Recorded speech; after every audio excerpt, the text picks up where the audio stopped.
Hi hello दोस्तों, मैं फिर से एक नई टॉपिक के साथ आपके सामने हाजिर हूँ। अब आज हम डिस्कस करेंगे कि कोई भी प्रोफेशन, ट्रेड या बिजनेस आपका फंडामेंटल अधिकार है। आप उसकी प्रैक्टिस कर सकते हैं एज पर कॉन्स्टिट्यूशन के हिसाब से। कॉन्स्टिट्यूशन आर्टिकल 19(1)(g कहता है कि आप कोई भी प्रोफेशन, ट्रेड, बिजनेस आप कर सकते हैं। तो जो एक्ट बनाया गया है, advocates act, according to constitution of India को ध्यान में रखते हुए कि कॉन्स्टिट्यूशन ऑफ इंडिया का कोई भी जो फंडामेंटल राइट्स दिया गया है वो वायलेट न हो, और जो रूल फ्रेम किए जाते हैं उसके अकॉर्डिंग फ्रेम किए जाते हैं कि से जो एक्ट बनता है और एक्ट में जो सेक्शंस होते हैं उसके अकॉर्डिंग जो है आप का जो रजिस्ट्रेशन होता है उस एक्ट के हिसाब से आप रजिस्ट्रेशन करवाते हैं अपने किसी भी स्टेट बार काउंसिल में। और स्टेट बार काउंसिल में रजिस्ट्रेशन होने के बाद फिर आप जो है किसी भी कोर्ट में प्रैक्टिस कर सकते हैं, including supreme court of India. यदि कोई रूल जो आप डिग्री, मतलब अब ये रजिस्ट्रेशन करने के लिए आपका क्वालिफिकेशन, आपकी जो कंडीशंस है वो क्या होनी चाहिए, जैसे कि इंडियन सिटीजन होना चाहिए और उसके बाद में आपके पास लॉ डिग्री होनी चाहिए किसी भी रिकॉग्नाइज्ड यूनिवर्सिटी से। और अगर ये सारी चीज़ें आपके पास हैं तो आप जो है स्टेट बार काउंसिल में आप अपना रजिस्ट्रेशन करा सकते हैं, और वो रजिस्ट्रेशन कराने के बाद आप किसी भी कोर्ट में प्रैक्टिस कर सकते हैं, including supreme court of India. दोस्तों, ये कंडीशन फुलफिल होने के बाद यदि बार काउंसिल ऑफ इंडिया कोई भी कंडीशंस इम्पोज करना चाहता है तो अकॉर्डिंग टू एक्ट के हिसाब से होना चाहिए और कॉन्स्टिट्यूशन ऑफ इंडिया के हिसाब से होना चाहिए, क्योंकि कॉन्स्टिट्यूशन ऑफ इंडिया जो है उसको भी ये रूल वायलेट न करे, और ना कि सेक्शन जो दिया गया है एडवोकेट्स एक्ट में सेक्शन 30 उसको भी वायलेट न करे। उस मुताबिक जो है रूल होना चाहिए, तो वो रूल एप्लीकेबल होगा। यदि कोई भी रूल जो बार काउंसिल ऑफ इंडिया के द्वारा बनाया गया है, अभी जिसको कहते हैं ऑल इंडिया बार एग्जाम, ये जो है ये एडवोकेट्स एक्ट को जो है सेक्शन 30 को वायलेट करता है, ना कि सेक्शन 30 ऑफ एडवोकेट्स एक्ट को वायलेट करता है, बल्कि constitution of India article 19(1)(g को भी वायलेट करता है। और उसके बाद में उसमें और एक है कि आर्टिकल 16 सब क्लॉज 1, इसमें उस कंडीशन के हिसाब से यदि कोई रूल फ्रेम किया जाता है और कॉन्स्टिट्यूशन ऑफ इंडिया 19(1)(g को वायलेट नहीं करता है तो ऐसे में वो रूल बनाया जा सकता है, और वैसा रूल होना चाहिए। दोस्तों, यदि सेक्शन 30 और कॉन्स्टिट्यूशन ऑफ इंडिया 19(1)(g और आर्टिकल 14 को यदि कोई रूल वायलेट करता है तो वो रूल जो है इम्पोज नहीं किया जा सकता, क्योंकि ये आर्टिकल और एडवोकेट्स एक्ट सेक्शन 30 दोनों को वायलेट करता है, यानी ये अल्ट्रा वायरस है। दोस्तों,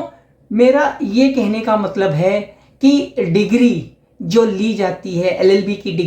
डिग्री लेने के बाद ही आप जो भी है बार काउंसिल ऑफ इंडिया में आप रजिस्ट्रेशन करा सकते हैं। स्टेट बार काउंसिल में आप एनरोल करा सकते हैं, और वो एनरोल करने के बाद आप जो है किसी कोर्ट में प्रैक्टिस कर सकते हैं। सेक्शन 30 ऑफ एडवोकेट्स एक्ट कहता है और आर्टिकल 19(1)(g कहता है कि आप कोई भी प्रोफेशन,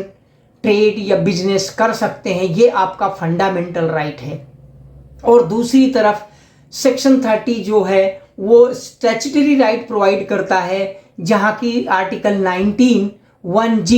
ये फंडामेंटल राइट प्रोवाइड करता है कि ये आपका फंडामेंटल राइट है कि आप कोई भी प्रोफेशन, ट्रेड या बिजनेस कर सकते हैं, उस पर कोई रिस्ट्रिक्शन नहीं डाल सकता। तो अभी ये जो ऑल इंडिया बार एग्जाम बनाया गया है, रूल बनाया गया है, ये तो आर्टिकल 19(1)(g और आर्टिकल 14 जो है इक्वालिटी बिफोर द लॉ जो है वो भी इसे सुपरसेट करता है कि जब तक आप ये एग्ज़ाम नहीं देंगे तब तक आप प्रैक्टिस नहीं कर सकते। यानी जो आपने डिग्री ली है, जो आप क्वालिफिकेशन लिए हैं, जिसके लिए आपको सर्टिफिकेट एक रिकॉग्नाइज्ड यूनिवर्सिटी के द्वारा दिया गया है,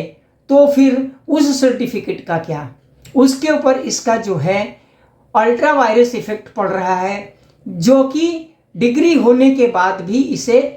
उस व्यक्ति को अपने प्रोफेशन में प्रैक्टिस करने का राइट नहीं देता है, जब तक कि ऑल इंडिया बार एग्जाम आप क्लियर नहीं हो जाते। तो जो और ये जो ऑल इंडिया बार एग्जाम है, ये 2 साल का ड्यूरेशन दिया गया है कि 2 साल के अंदर आपको क्लियर करना है। यदि आप ये 2 साल में क्लियर नहीं करते हैं और नहीं कर पाते हैं, तो फिर जो है आपको प्रैक्टिस करने का अधिकार नहीं है। यानी आप एडवोकेट्स एक्ट के तहत सेक्शन 30 और जो कंडीशनें हैं एडवोकेट्स एक्ट के हिसाब से, जैसे कि आपके पास eligibility of practicing the advocacy in the court of law, that is been violated by the rule framed by the Bar Council of India. तो ये जो रूल फ्रेम किया गया है बार काउंसिल ऑफ इंडिया के द्वारा, ये उस व्यक्ति को जो डिग्री हासिल की है किसी भी रिकॉग्नाइज्ड यूनिवर्सिटी से, वो उसे रिस्ट्रिक्ट कर रहा है कि आप प्रैक्टिस नहीं कर सकते। यानी वो डिग्री फिर जो ली है, जो सर्टिफिकेट इशू किया गया है, वो यूनिवर्सिटी के द्वारा जो LLB पास हुए है, उसका कोई मीनिंग नहीं है। यानी कहने का मतलब 2 साल और, यानी 25 से 26 या 30 साल तक आप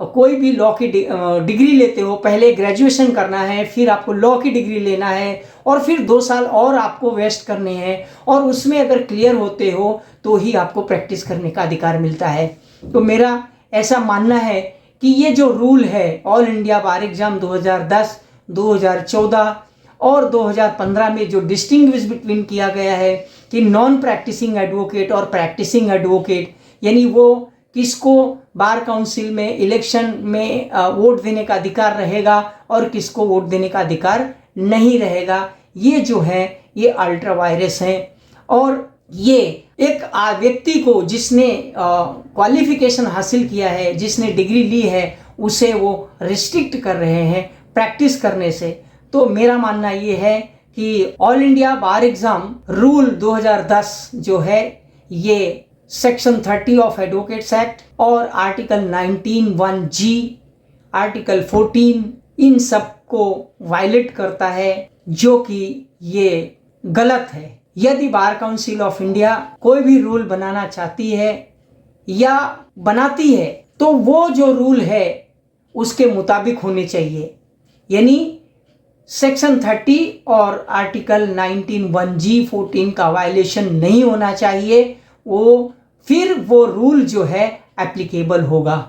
तो दोस्तों, यदि ये वीडियो अच्छा लगे या आपको ये वीडियो पसंद आए, तो मेरे इस वीडियो को लाइक कीजिए, अपने दोस्तों में शेयर ज़रूर कीजिए, और कमेंट्स लिखना कमेंट्स बॉक्स में ना भूलें। और मैं ये कहूँगा, और मेरे इस चैनल को सब्सक्राइब कीजिए, बेल आइकॉन दबाना ना भूलें। थैंक यू, धन्यवाद।